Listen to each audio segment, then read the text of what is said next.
చాలా బాగా చేస్తారు. బాగలేదంటే వాళ్ళు ఏదో మనసులో పెట్టుకుని వచ్చి ఉంటారు. సరే బాగలేదు అన్నట్టుగా నేను ఒక 100 కోట్లు ఇస్తాను సినిమా చేయమని చెప్పి, అది యాక్ట్ చేయమని చెప్పి, ఎందుకు వెదవల్లా మాట్లాడతారు యూజ్లెస్ ఫెలోస్. అదే అంటే నేను యూజ్లెస్ ఫెలోస్ అని మా వాళ్ళు ఏది పడితే అది మాట్లాడకూడదు. మైండ్తో చూడాలి సినిమాని, అంతేగాని ఏదో గెజ్జి పెట్టుకొని ఆ సినిమా ఎక్కడ దొరుకుతుందా ఎక్కడ బాగలేదని చెప్తామా, ఓకే ఇది బాగలేదని చెప్పిస్తే ఓ పని అయిపోతుంది. స్టార్టింగ్ నుంచి చూస్తే ఎక్కడా దొరకలేదు, ఎక్కడా విష్ణు అనేది దొరకలేదు సినిమాలో. సో సినిమా అయితే చాలా బాగా తీశాడు. ఇక్కడ ఇంకో విషయం ఏంటంటే సినిమాని సినిమాలాగా చూడకుండా ఫస్ట్ హాఫ్లో లవ్ స్టోరీ ఉంది అలాగొండొచ్చా, సెకండ్ హాఫ్లో ఎలాగుంది ఎలాగొండొచ్చా అంటే మనం ఇప్పుడు ఎదవల్లాగా ఉంటాం. టీనేజ్లో కొద్ది ఏజ్ పెరిగిన తర్వాత మనకు బుద్ధి వస్తుంది కదా, ఇంకా ఏజ్ పెరిగితే పెద్దలకు మనమే కదా నీతులు చెప్తాము.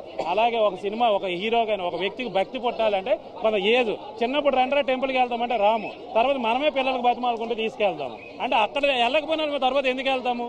సో ఏజ్ పెరిగే కొద్దీ మనకి ప్రవర్తన బట్టి మన భక్తి కూడా పెరుగుతుంది, భక్తి మంచి అన్నీ వస్తాయి.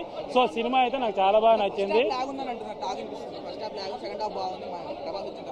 3 గంటల సినిమా లాగ్ అంతే కదా. నీకు 100 సంవత్సరాలు కావాలా 50 సంవత్సరాలు కావాలా బతకడానికి? 100 ఎందుకు పేకడానికి 100 ఎందుకు చెప్పు? లాగ్ ఎక్కువ ఉంది, 10 సంవత్సరాలు చచ్చిపో. నీకు బతకడానికి 100 సంవత్సరాలు లాగ్ లేదు, సినిమా మాత్రం 3 గంటలు లాగ్. ఒకసారి ఆలోచించండి, మనకు 3 గంటల సినిమా లాగ్ ఉంది, 100 సంవత్సరాలు మాత్రం హ్యాపీగా బతికేవాలి మనం. అది లాగ్ లేదు.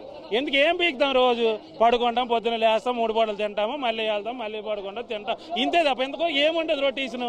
లేదంటే దీని మీద జీతాలు వస్తే మనం బతుకుతాం. ఎందుకంటే ఏముండదు, ఒక 40-50 సంవత్సరాలు చచ్చిపోయండి, సంవత్సరాల కోసం మనం బతికేవచ్చు. సినిమా మాత్రం 3 గంటలు ఉందో మనకు నచ్చకపోతే ఇంకేమంటుంది చెప్పు. దాన్ని లాగ్ అనకూడదు, సబ్జెక్ట్ పరంగా అంతవరకు ఎంతవరకు అవసరం అంతవరకు చేస్తారు. ప్రభాస్ గారు దీంట్లో లేకపోయినా భక్త కన్నాపు సినిమా చూస్తారు. భక్త కన్నాపులో అప్పుడు కృష్ణరాజు గారే ఉన్నారు, అప్పుడు ప్రభాస్ గారు కానీ, దాంట్లో ఇంకొక నందమూరి తారక రామారావు కానీ, అఖిల నాగేశ్వరరావు గారు ఎవరూ లేరు దాంట్లో. కృష్ణరాజు గారే అప్పుడు ఉండేవాళ్ళు. అప్పుడు భక్త కన్నాప చూసారు, ఇప్పుడు భక్త కన్నాప చూస్తారు. ఆయన ఉండడం, ప్రభాస్ గారు ఉండడం వల్ల ఇంకొక ప్లస్ అవుతుంది అంతే తప్ప ఆయన ఉండడం వల్లనే సినిమాకి ప్లస్ అనేది మాత్రం రాంగ్. ఆయన ఉండడం వల్లే సినిమాకి ప్లస్ అనేటప్పుడు దాన్ని ఏమంటారంటే విష్ణు యాక్టింగ్ బాగోకూడదు. విష్ణు యాక్టింగ్ బాగలేకపోతే ప్రభాస్ లేకపోతే సినిమా వేస్ట్ అని నేనే డైరెక్ట్ చెప్పేవాడు.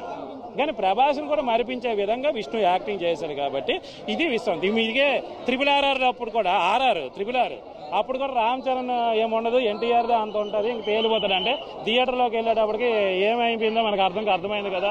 సో ఇది కూడా అలాగే విష్ణు చాలా బాగా చేశాడు. దీన్ని కూడా ట్రోల్ చేస్తే అలాంత దౌర్భాగ్యం ఇంకోటి ఉంటారు.